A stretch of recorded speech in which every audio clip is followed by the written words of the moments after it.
It's got to last you till after Sukkot. So it's a very interesting shir. I gave it, that's why I have no voice. I gave it actually twice yesterday, but not here. So most people that are sitting here don't know it. And we're going to talk about the shofar. We're going to talk about why we blow the shofar on Rosh Hashanah. So first of all, you have to know halacha. The halacha is that you're not allowed to use the horn of a cow. When you blow shofar, you cannot use the horn of a cow. You can only use the horn of an ayil, a ram, or a goat. But the horn of a cow can make the same noise when you blow it as the horn of an ayil. But the question is, why can't you use the horn of a cow? What did the cow do wrong? I would think that I know that a non-kosher animal that has a horn, you couldn't use it. It's not kosher. But a cow is kosher. And the answer is that the horn of a cow is called a keren. It's not called a shofar. And the reason that we don't use the horn of a cow is because we don't want to remind Hashem on Rosh Hashanah of the egel. Now the egel, anyone who's an Israeli knows that an egel is veal. You go to a restaurant, you want a veal chop, you use the word egel. Egel is veal. Veal is a young baby cow, right? So the egel, which is the egel hazav that the Jews made, which is avodah zara, if we're going to use the horn of the cow, which is the mother of the egel, it's going to remind Hashem of the egel. We want to stay far away from the egel on Rosh Hashanah. So why do we use the horn? Why do we blow shofar on Rosh Hashanah? It's a mitzvah in the Torah. Why do we use the horn of an ayil? And the answer is, everybody knows, to remind us of golden calf. No, not the golden calf. That's why we don't bring a cow. To remind us of that case, that's Yitzchak. That Yitzchak, the Akedah Yitzchak, when Hashem said, don't bring your son up as a carbon, there was a ram whose horn was stuck in a bunch of brambles and thorns, and he couldn't get out. And Avraham Avinu took it, and he brought it as a carbon. So we want to remind Hashem, the best thing to remind Hashem on Rosh Hashanah is Akedah Yitzchak, is Avram's willing to sacrifice his son for God. So I have 5 questions. Try to remember them. First question is as follows. There's a Mishnah in Pirkei Avos, Perek Hey, and the Mishnah says 10 things were created Bein Hashmashos Erev Shabbos. 10 things were created Erev Shabbos after sunset, right? Friday night after sunset, before the stars came out. Twilight. What were they? I don't have it in front of me. One of them was the mouth of the ground that swallowed Korach. One was the mouth of the donkey that spoke by Bilam. One is the mouth of Miriam's well. One is the shamir, the worm that cut the stone for the Beis HaMikdash. One is the stick of Moshe Rabbeinu. One is handwriting. One is inscription. In other words, handwriting is on top of something. Inscription is inscribing into something. One of them was a pair of tweezers. And it says, Ayelo Shel Avraham. The ram that was by the Akedas Yitzchak was created twilight Erev Shabbos. Number one, why did Hashem have to create a new ram? He created on the day that he created animals, he created thousands of rams. So all these other things were not created in the other days. So I understand. He had to create Miriam's well, and a donkey that talks, and a ground that swallows up things. All these other things weren't created. But an ayil, a ram, there were thousands of them created the day he created animals. So why do you have to create a new ram? He had plenty of them. So he could have taken a ram from all the rams that he created when he created animals and put it on the mountain that Avraham Avinu was going to shech Yitzchak. Why did he have to create a new ram? Question number one. Question number two.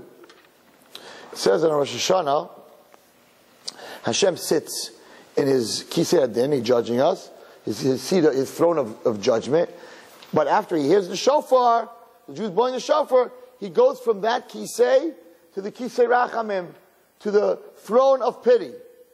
How does the shofar, technically, because Hashem hears a noise, he goes from his throne of din to his throne of rachamim? How does the shofar push God to leave his throne of judgment to go to his throne of pity?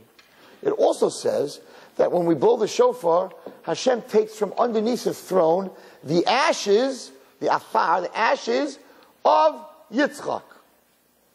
There were no ashes of Yitzchak, girls. Yitzchak was never brought up as a carbon. So what kind of ashes of Yitzchak? He was never burnt. He was never killed. So what does it mean that he, on Rosh Hashanah, he takes to remind himself, he takes out the ashes of Yitzchak, and then he has pity on Klal Yisrael. There were no ashes. But the big question is, what does the ram that we blow the shofar from remind Hashem of the Akedah?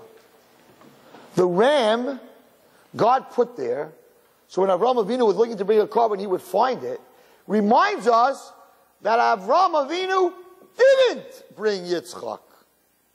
It's the opposite. The ram reminds us that instead of his son, he brought an animal. How does that remind Hashem of what Avraham Avinu did to sacrifice his son? Just the opposite. The animal, Avraham Avinu gave many animals as sacrifices.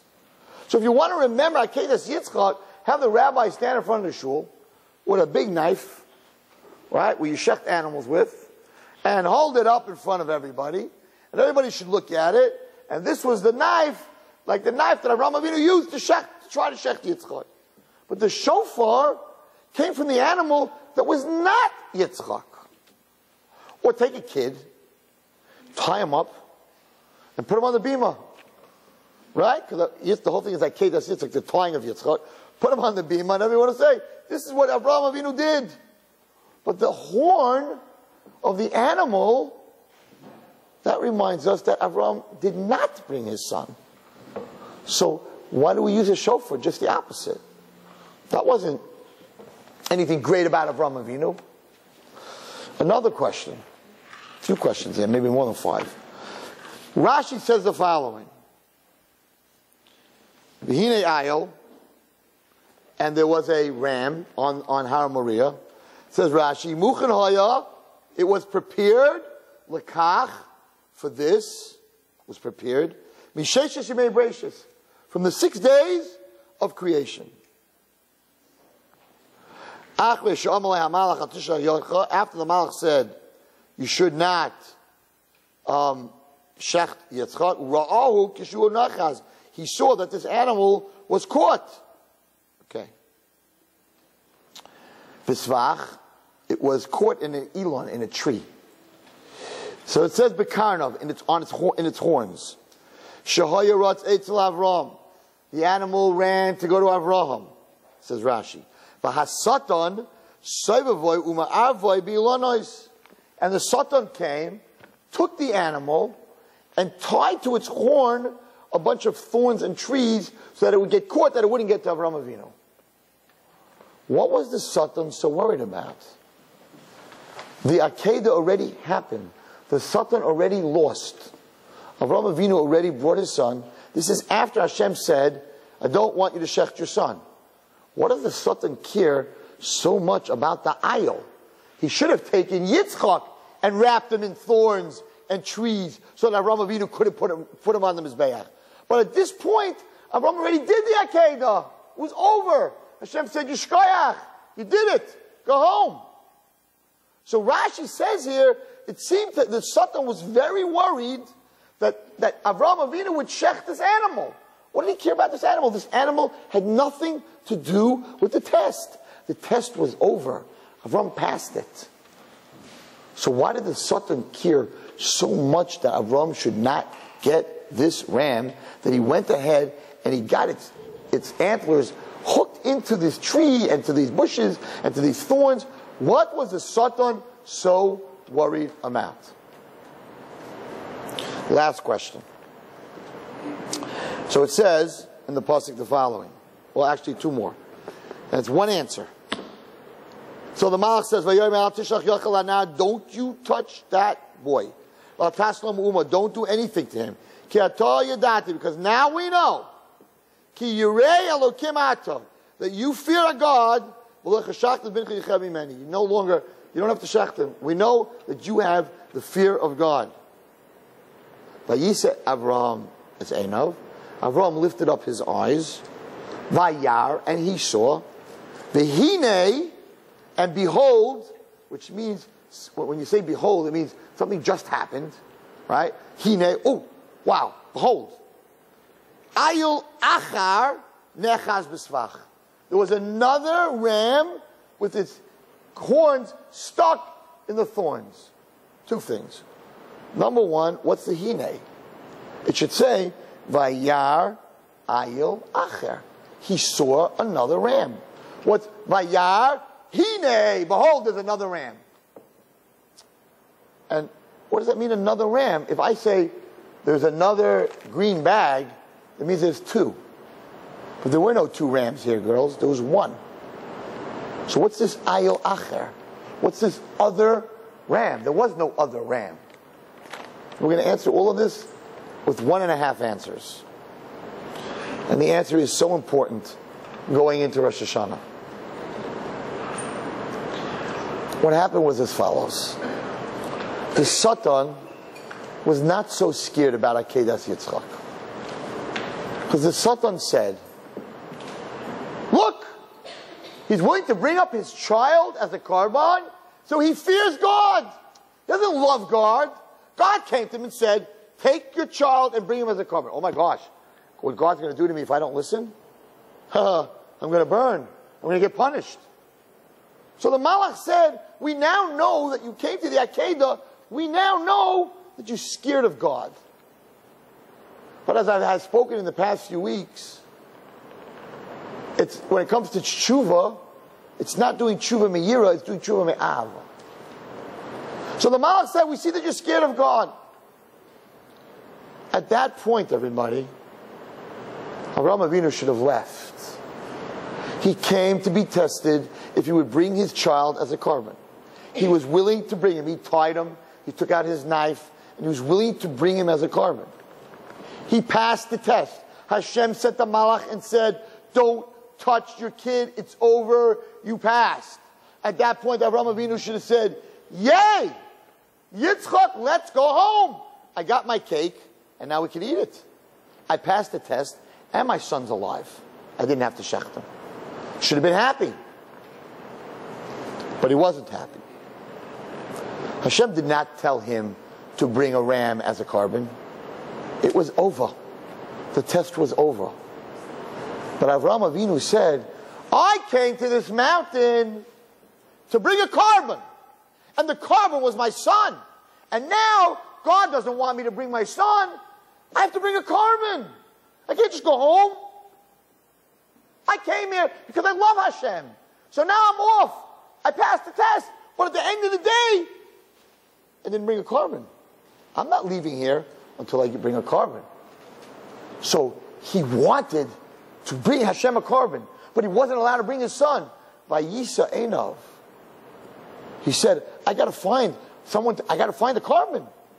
Says Hashem, this is a very important lesson in life. You want to do something for me, me'ahava? Vayisa Einav. You're looking. Vayar. You're looking to do something for me out of love? So then comes the word hine. Then it's going to be right there in front of you. Let me explain this to you. So men, we go to shul. On Monday and Thursday, they read the Torah. In the morning, by Shachris. Before they read the Torah, they say something called Tachanun. Tachanun during the week is very short. It's about 4 minutes. Tachanun on Monday and Thursday, before we read the Torah, is 15 minutes. So the davening on Monday and Thursday is longer than the davening a whole week for Shachris. But Tachanun has special dinim. There are certain times you don't say Tachanun. Erev Yantiv, on Yantiv. If a chasan, a guy is getting married that day, you don't say Tachanun. For the Sheva Brachas, if he's in Sheva Brachas those 7 days, you don't say Tachanun. Actually, some shuls fight to get the chassan to come to them. They don't have to say tachman. So we look at shuls sometimes. A guy walks in, he's got that new talus bag, he's very clean shaven. You know, everyone's like, ooh, ooh, ooh, chassan, no tachman. So everyone goes running over. You a chassan? Yes. And you see everyone like running to the chassan. No tachman. So the 7:30 minyan on Monday and Thursday finishes at 8:30. The 7:30 minyan the rest of the week finishes at 8:20. So the chassan walks in, and we don't say tachman. And the minyan's over at 8:15. And everybody leaves 15 minutes earlier than they expected. It's amazing. But Hashem, chassan showed up. Or a mile, you also don't say tachman. And everyone goes to get a coffee and a Danish and whatever, wherever they're going. But there's one guy in shul, girls, who says, oh my goodness, we finished 15 minutes early. I could say Tehillim for 15 minutes. I'm not leaving shul before 8:30. I came this morning to give Hashem an hour of my time. There's no tachanun. It only took 45 minutes. But I'm not doing this. I don't daven because I'm scared. I don't daven out of rote because every day I go daven.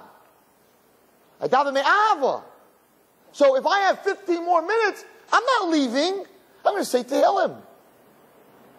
That's what happened on this mountain. Avraham Avinu could have left. Hashem said, goodbye, it's over, you passed the test. Mazel tov. Avraham Avinu said, but I came to this mountain to bring a carbon. And you're telling me I can't bring my son as a carbon? I'm not leaving until I bring a carbon. So he showed Hashem that he didn't do this whole thing because he was scared. He did this whole thing out of love. I'll give you another example. On the way home from the mountains, so on the Palisades Parkway, there's a gas station right before the George Washington Bridge. Pull into the gas station, wife's sleeping. Have to go to the bathroom, come back to the car, get in the car, close the door. Of course, close the door, you wake up the person who's with you. Wife wakes up. Oh, it's the gas station. I'm very thirsty. Could you get me a bottle of water? And then she realizes that they didn't just stop now. They already had stopped and gone to the bathroom and come back. Oh, forget it. You already went out. Forget it. You don't have to go out again. We're half an hour from home. It's half an hour from the GW to get to Flatbush. I'm not that thirsty, Zecharia. Don't worry about it. I want to be a good guy. Right? So I'm like, no. If you're thirsty, no, I'll go out again. It's not a problem. I'll go out. No. You don't have to go out. I'm not that thirsty. You don't have to go out. So now I'm great. It's great. I don't have to go out, but I offered to go out. So I'm a good husband. She's going to be happy, right? He didn't say no. He said he would go out. So it's great. Let's go home. Right? It worked. She said she doesn't want. You don't want. Why do I have to? I offered. And on top of that, she's happy. It's like when you buy someone a present, you know they're not going to take. Right? So you buy them the present, you know they're not going to take it. They're happy because you offered them the present. Meanwhile, now you can go return it, get your money back. So it worked out perfectly. Like Avraham Avinu in that Kedah. He passed the test and he still got his son. Perfect! That's not a loving relationship between a husband and a wife. That's to be yaitza. I was yaitza. I said I was going to get it. She said she doesn't want it. Baruch Hashem, I'm going to get out of the car again. She's happy. I'm happy. Have a good day. That's not the right relationship. Because at the end of the day, she's thirsty. And she's going to sit in that car for the next half an hour thirsty, and you know it. So the right thing is to say, I know you don't want it, whatever it is, but I'm going to get it for you anyway. Jump out of the car and get her the bottle of water. Not just to be yaitza, because she said it's okay. That means you love that person. That means you're committed to that person. In any job, in any relationship, you can be yaitza. Yaitza, did my job. And I have people that work for me, and I know the ones that just want to get through the day and be yaitza, and I know the ones that really love the job. And there's a very big difference. And that's what happened here. By the ayil, not by the Akedah. The Akedah, listen carefully. The Akedah was huge. It was a huge test. Bring your child up as a carbon. But at the end of the day, Hashem told him to do it. He didn't really have much of a choice. But the ayil, the ram, God never asked him to bring. Doesn't say here. Hashem said, don't bring it. He went, Vayisha in a vayah. That came from him. He jumped out of the car to get the bottle of water. Because at the end of the day, I came to bring a carbon. I'm not going home without bringing a carbon. You served Hashem me'ahava? That causes Hashem to go out of his seat of din and go into his seat of rachamim. And therefore, on Rosh Hashanah, it's not about the Akedah. It's about the horn of the aisle. Because that was the proof. The aisle was the proof that Avraham Avinu did everything me'ahava, from love. And just like you do tshuva from love, it changes the Avera into a mitzvah. But the greatness that I saw in this whole story is as follows. It's something that Rav Shimshon Pincus spoke about. I never gave this shir really. It's an interesting shir because it's very, very true. Shlomo HaMelech said that there's ein chadash tachas hashemesh. There's nothing new underneath the sun. What are you talking about? What are you talking about? Computers are new. Or Nava, when we started, it was new. There's a lot of new things. How could Shlomo HaMelech make a statement that there's nothing new? So it's brought down that there is nothing new. That everything, girls, is here. Everything in the world is here. You have to take it from machshava, from the world of thought, and make it into maisa, into the world of action. That's why it says, "B'makom she'ein ish," in a place where there isn't a person, a man, right? Hishtadol liyos ish, you should become the man. What does that mean? There's no man, you should be the man. It means if there's no one taking the action, you need to step up and take the action. Trust me 1,000,000%. That everything that you see, Avinu Malkeinu, Or Nava, Teres Nava, Beno Chai, everything that I've ever done in my life, if I wasn't alive, or if I never decided to open it up, and I decided just to be a businessman, you think there'd be no Or Nava? For sure there'd be. And there'd be a different rabbi standing here right now. For sure. It was here. Or Nava has been in this world since Hashem created it. Someone needed to take the idea and make it into action. And everything, is what Shlomo HaMelech says, is in this world. And everybody in this room can do anything. But you have to take it. You have to ve'yisa einav. You have to lift your eyes. You have to look for it. But what is the pasuk telling me? It's right in front of you. That's what the pasuk says. Ve'yisa Rama's einav vaya ve'hine. Hine means boom. It went from air to an object. It became ve'hine. Behold. And behold. Behold means from 1 second to the next. Yes, from 1 second to the next. Same thing with shidduchim. I was this week at a weekend, a singles weekend. First time I ever went to a singles weekend. And they asked me to speak. And it was very sad. So I went to this weekend with my wife. We both got married very, very young. And there were a lot of older singles in their 40s, never married. And we're thinking, just get married. Just, there were 260 people there. 130 men, 130, just get married. Hello, I want to marry you. Finish. What do you, make yourself some sugar with lists, with this, has to be like that, has to be like this. But that's because we got married very young. We never dated. I never dated anyone before that. So I don't understand their pain. I really didn't feel like I should be the one that should be there for Shabbos. How do I get up and speak to singles who are in their 40s? What do I tell them? Right? I got married when I was 20. My wife was 17 and a half. I'm going to give them musar. So I didn't know. What should I do? But I'm here. My job is to get these people married. So I'm not going to tell them the way it is. It's what I come for. So I told them, I took a big chance. And I got up, and I told them, and it's the same subject. And I told them the story, which a lot of you have told, where for my high school, I realized that we're working with our girls, and that they go home, back to the dysfunctional homes that they're coming from. So what did I do? I got them normal after a whole week. Then they went home for Shabbos. They came back Monday. They were bouncing off the walls. So I put all this time and money and teachers and effort, and I'm sending them back to the house that caused the problem in the first place. So I really wanted to build a house for them. But it was $300,000. Where am I going to get $300,000 from? So I went to Eretz Yisrael 3 years ago in Erev Yom Kippur. I always go Erev Yom Kippur. And I went to Rav Steinman, who's the Gadol Hador, who knows everything I do in Arnav and everything that I do. And I was very excited, and I told everyone in the office, if he gives you a bracha, it's going to happen. I want to ask him for bracha that someone should come along and give me $300,000. I should be able to get my girls a house. So I went to him, and I went inside. Shalom Aleichem, Rav Steinman, Shalom Aleichem. I said, Rosh Hashiva, could you please give me a bracha this year that my meilach that I'm teaching in my high school, that someone should come along and help me build a beautiful house, that they have a place to sleep, to get them out of their houses, so that all the work I put into them a whole week and a whole year should last. So he looked at me, and he said, you want such a house? It's very nice. Who says Hashem wants such a house? I'm like, these are Hashem's daughters.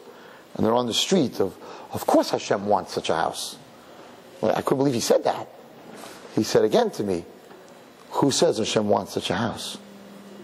I was in shock. Every time I ever asked him for a bracha, I got a bracha. I walked outside, I was broken. I called up the office, called up my brother-in-law, I said, not only he didn't give us a bracha, I think he cursed us. He pretty much said that Hashem said, you're not getting the house. That's what it sounded like. I was beyond myself. Rav Steinman doesn't talk like that. And I was like, what did I do wrong? Why is he talking? What did I do? Is Hashem angry at me? To say such a thing? Who says Hashem wants such a house? Okay. So of course that year, forget about it. Whoever I asked, no money, I don't think it's important, whatever, it didn't happen. The following Yom Kippur, 2 years ago, I don't give up. That's why you're all here tonight. And I went back, and I came to Rav Steinman, and I said, Rav Steinman, it got a lot worse. I'm telling Rosh Hashiva, I need such a house. These girls need a house like this. I need to build them a house. Their mama's on the street. It's getting much worse in America. I'm begging you, please give me a bracha. Now Rosh Steinman sees, I didn't see him for a year. He saw thousands of people in between.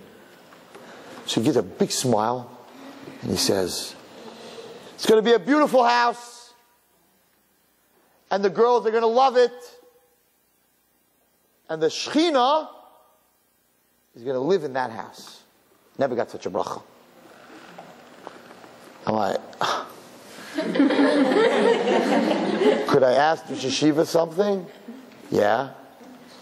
If the Yeshiva remembers, last year, you said, who knows if Hashem wants such a house? And now you're telling me he's moving into the house? That he's going to live in the house? Manishtana. I asked him, Manishtana, what happened? What happened from 1 year to the next? He's a Gadol Hador, a year. He didn't talk to me for a year. He smiles, and he says, last year when you came to me, you said, you want such a house. And the girls want such a house. Hashem doesn't always give you what you want. This year you said you need such a house. Hashem gives his children what they need. You need such a house? For sure you'll get it. You want such a house? He says Hashem wants what you want. If you need such a house, you'll get it. Kachaya. That year, we didn't get anyone to donate. Anyone who's watching, if you want to help us out. But somebody lent us the money, and we did the house, 1, 2, 3. And Baruch Hashem, the house is full. There's 20 girls in that house right now. Seminary and high school.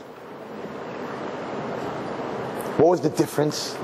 The difference between want and need.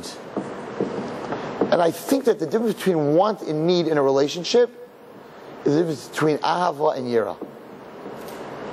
Sure, I want to make my wife happy. Sure, I want to make my parents happy. That's not love. Love is, I need to make my wife happy. I need to make my parents happy. I need to make my teacher happy. There's such a difference between a relationship of want and a relationship of need. Avram Avinu, after he was told not to bring his son as a carbon, did not want to bring an ayil. Vayisa Einav, he said, I'm not leaving here until I bring another carbon. I need to bring another carbon. Just like in the beginning of the Pasha, the same words. Vayar, Vayisa Einav Vayar. I need to do chesed, beginning of the Pasha, even though I'm sick. So Hashem did the same thing. Over here, he needed an ayil. So Hashem created that ayil. Bein hashmashos, Not a regular aisle, but a special aisle that will only appear if Avraham Avinu needs him. All the other animals were alive. That animal wasn't even there until Avraham Avinu looked for him. Acher says it was a different one. But I said this by the weekend, and I said to everybody, I said, I'm not giving you musar. I don't understand your pain. I'm not judging anyone in this room.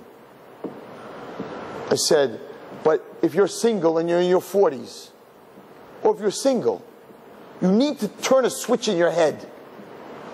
Sure, everybody wants to get married. I'd love to get married to that special guy. If you bring me the right guy, sure, I want to get married. It may never happen. Chas v'shalom. You want? Want a lot of things. But a person who walks into a date or walks into a situation and says, I need to be married, they will get married. So I told the singles, I said, you need to turn the switch from I want, I'll go to a weekend, I'd like to meet some nice girl, some nice boy. I wouldn't mind if it's the right soulmate and everything's perfect. I wouldn't mind to marry them. You're still going to be single next year. But if you come to a weekend and you're like, I am not leaving this weekend without getting a date because I need to get married, you'll have 10 dates. Why am I telling you this? Everyone in this room and everybody watching this year wants to do tshuva, wants a good year, wants Hashem to forgive them for everything wrong that they did this year. But only a few people have a relationship with God that they need to be forgiven. I can't go into the next year not forgiven. Because I love you, Hashem, and that's my relationship, that I want to have a good relationship with you, that I want you to forgive me.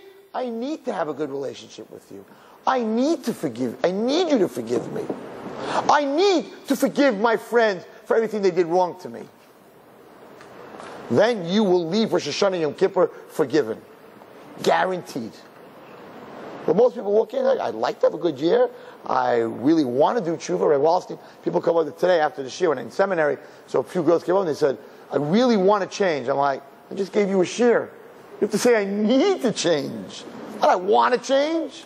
I'm changing that song, We Want Mashiach. That's why he's not here. Sure you want Mashiach, but you don't need Mashiach. If you needed Mashiach, if Klal Yisrael as a nation, if we needed Mashiach, Mashiach would be here. So now let me answer all the questions. First of all, just very fascinating, some of us have had a tough year. Some of us have gone through some hard times. Klal Yisrael definitely have gone through some hard times. We lost Gedolim, we lost the Rebbetzin, we lost a lot of people. And sometimes it just seems to be that things are just not going right. I want you to understand another reason that we talk about the Akedah on Rosh Hashanah, the end of last year, the beginning of the new year. Really, it looks like that when the Satan came to Yitzchak Avinu and to Avraham Avinu, the Satan first came to Avraham Avinu, he said the following. Did you hear from God by the Bris Ben Absarim that from your son Yitzchak will come out a nation? Yes. Now you're telling me that was your prophecy. Now you're telling me you have a new prophecy where God told you to slaughter your son. He has no children. He's not married. To slaughter your son. One of these prophecies are not true. If you're going to slaughter your son, there's not going to be a nation that comes from him. If there's going to be a nation that comes from him, then you can't slaughter your son. So you go after which prophecy? The first one or the second one? After the first one. The first one says you're going to have children from you. This is going to have children. Klal Yisrael is going to come out of there. Therefore, disregard this whole prophecy that you have, this whole craziness, to shech your son. Avraham Avinu said, old man, he was dressed up as an old man, I know you're the Satan, get out of my face. This is what Hashem told me the first time, this is what Hashem told me the second time, I'm going to bring up my son. And Hashem knows what he has to do. I don't understand him. He gave me a commandment, that's what I'm going to do. So the Satan ran to Yitzchak, and he started telling him the same thing. And Yitzchak faltered a little bit. And then Avraham told him, that's an old man. He's not an old man. He's a satan. And then Yitzchak walked away from him. Let me tell you what happened by the Akedas Yitzchak. Yitzchak was born with a female neshama. A neshama de nukfa. A female neshama doesn't mean what you think it means. A female neshama is a neshama of din, and a male neshama is a neshama of rachamim. And he was born with a female neshama, whatever that means. And in Sefer Gilgulim, he's actually born with Chava's neshama, that she had to fix because of the Aveira that she did, that she destroyed the world, that she gave Adam to eat. So that happened to have been the neshama, the nukfa that she had. So a female neshama with a female neshama cannot have children. A male neshama and a male neshama cannot have children.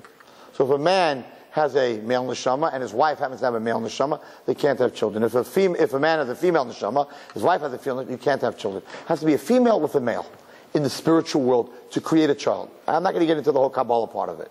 But the bottom line was, Yitzchak was born with a female neshama, which meant that no matter what woman he's going to marry, he's going to marry Rivka, whatever it is, who also had a female, he's not going to have any children.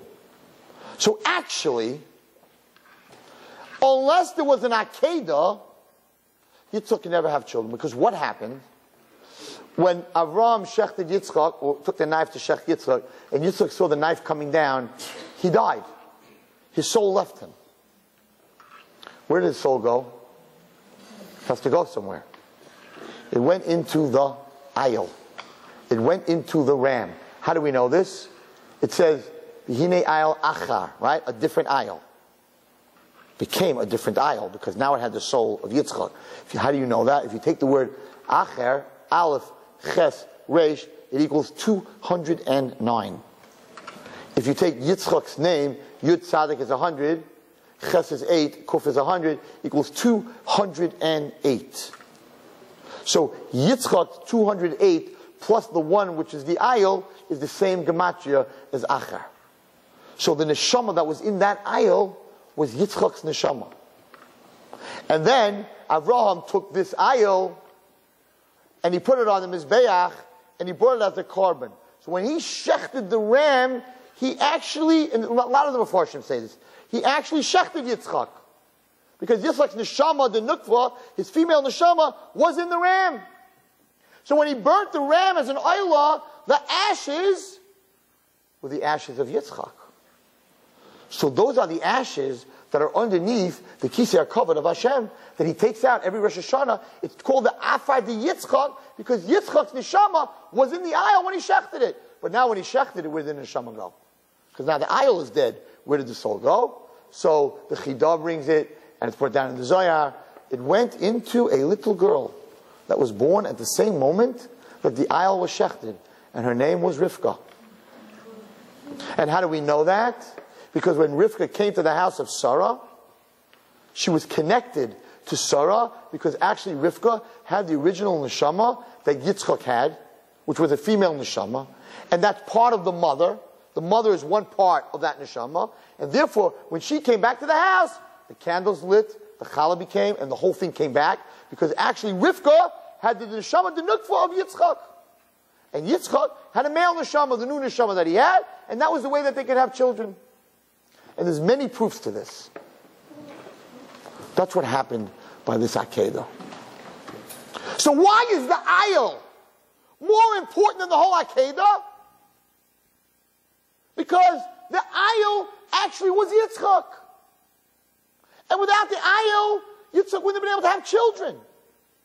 So the aisle was actually Yitzchak being bought as a carbon. But if Avraham Avinu listened to this is unbelievable. What is Rosh Hashanah? Rosh Hashanah is the 6th day of creation. Did you know that? The 6th day of creation. Why don't we celebrate Rosh Hashanah on the 1st day of creation? Why on the 6th day of creation? Because on the 6th day of creation, God created man. And the other 5 days were only for man. If there would be no man, there would be no world. So the most important day of creation is the 6th day. Rosh Hashanah is the 6th day of creation. Why was man created? But there should be a Klal Yisrael. There should be Makabel the Torah. But there wouldn't have been a Klal Yisrael. If there would have been no Akedah, Yitzchak would have gotten married. He would have never had children. There would be no generations coming out of him. There would be no Klal Yisrael. There would be no reason for the world, because there would be no Klal Yisrael to get the Torah. So we celebrate Akedas Yitzchak specifically by blowing the shofar, because the Ayil was the one that had Yitzchak in him. We celebrate on Rosh Hashanah. Because without that, there'd be no creation. There'd be no man. There'd be no Klal Yisrael. It's mind-boggling.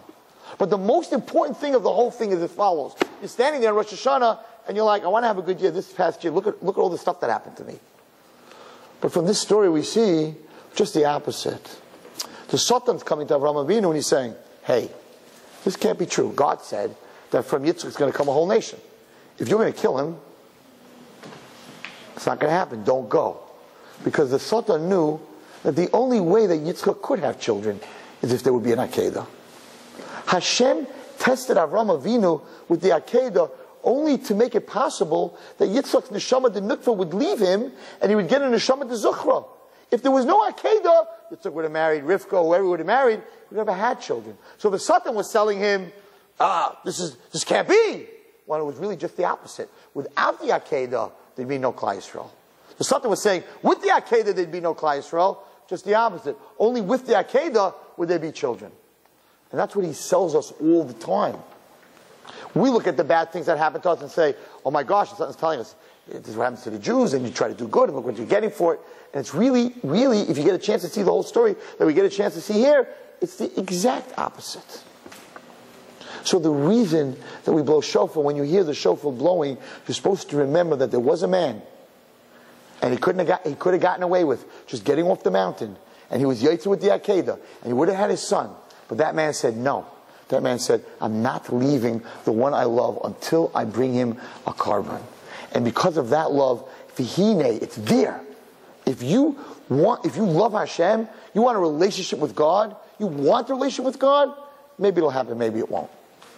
You need a relationship with God, you got it. Not only you got it, it's going to be there in a second. There's going to be a hinei. It's going to be there in a second. But you have to take it out of the air. Whatever you need, you have to take it out of the air. To take it out of the air, you have to look for it. But you say, if you don't look for it, it's not coming to you. Anyone who ever did anything in his life, he chased it. He wanted it. He needed it. The great people of the world, Goyim Jews, doesn't make a difference. They'll tell you, I needed to make a change. I don't want to talk politics. Obama, no, I'm serious about this. Obama got up and he sold America change. And when he was walking around the first time before he went around America and said, do you want change? If you want change, elect me. But he never said, do you need change? So Obama wanted change. I'm not telling you that he didn't want it. But it didn't happen in his 4 years. Because it was a want. You know, I want to make a change. If he would have needed change, there would have been change. And that's how we have to come into Rosh Hashanah, everybody. I need to be forgiven Rosh Hashanah. This is my God. This is the one that I love. I need him to forgive me. I need that relationship. This woman, I'll end with this thought.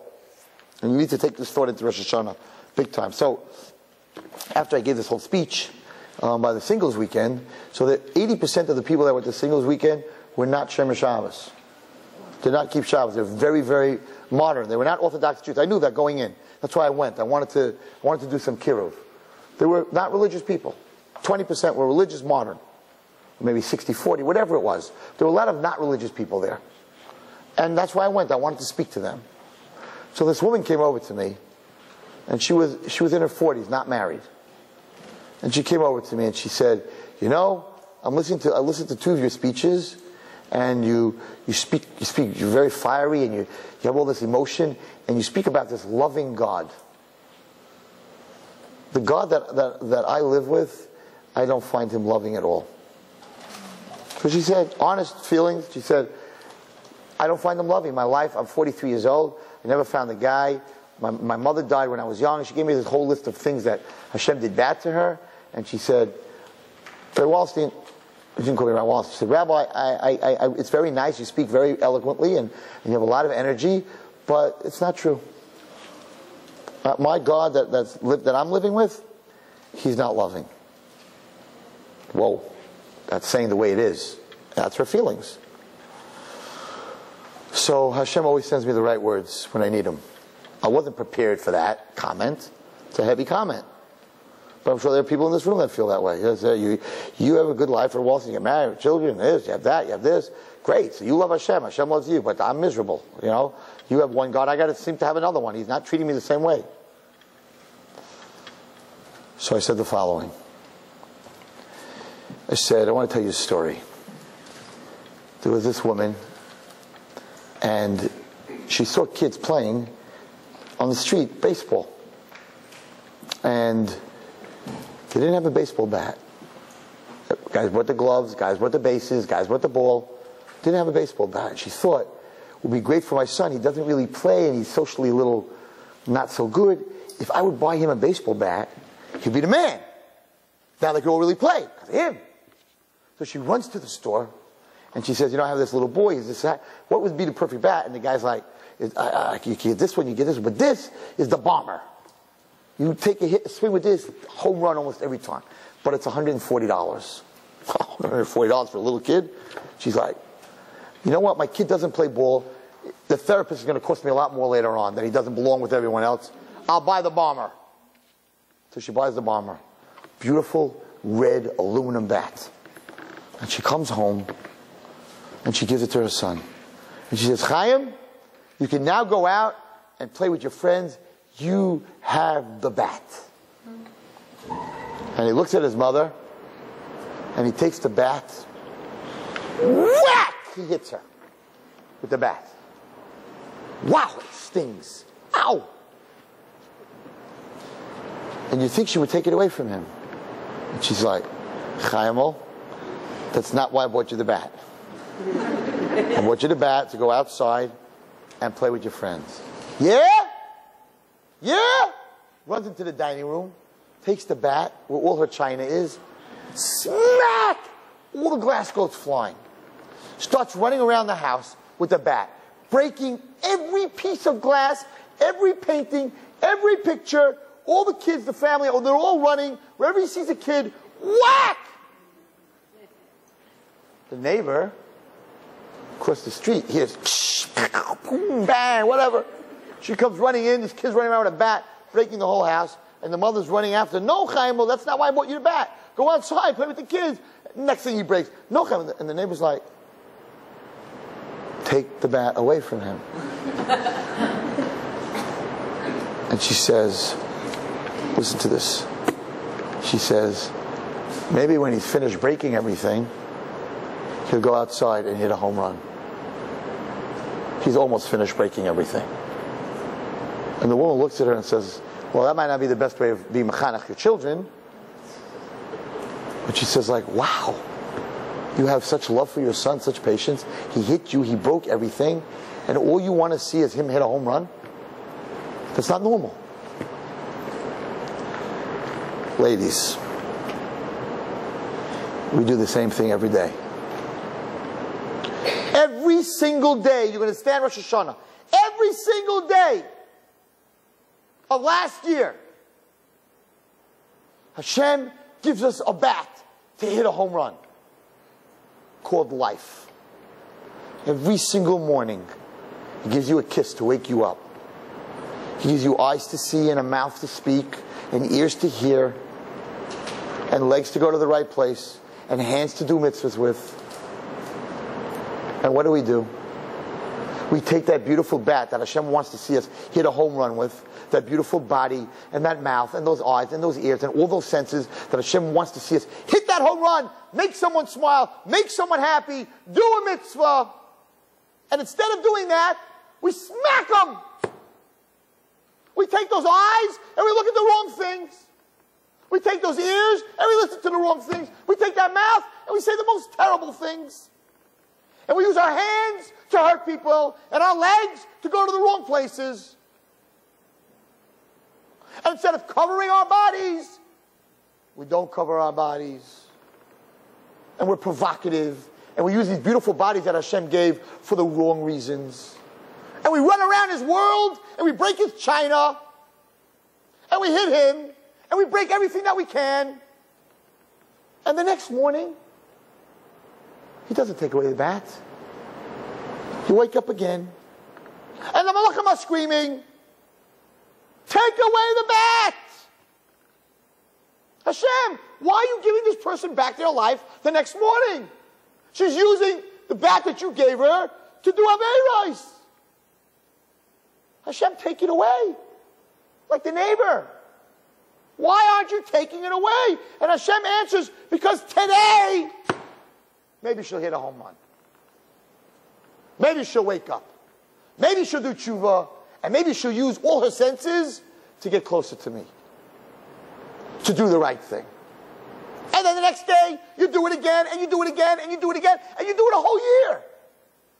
And every single day, he gives you back the bat to hit him with. What greater love that Hashem gives you life, and you take that life to hurt him, and he gives it back to you the next day. So I said to her, so you're wondering if he loves you? If he didn't love you, you wouldn't be alive. He could take your neshama in the blink of a second. If he didn't love you, I said, and what are you doing with your life? Are you Shemer Shabbos? Are you eating kosher? Are you dressing tzniustik? Why is he giving you your life? He's giving you a body and an appetite to eat a cheeseburger? To smack him in the head with a bat?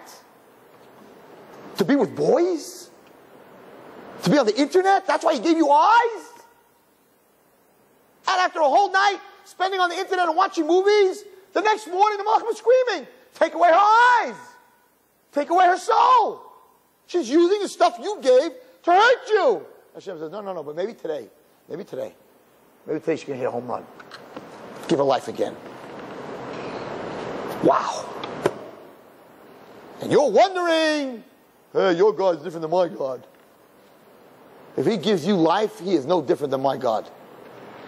Because if you get life the next morning and you wake up, and you're standing there Rosh Hashanah and you're alive, and you had a whole year, after smacking him in the head a whole year and breaking everything that he created in this world, he still kept you alive?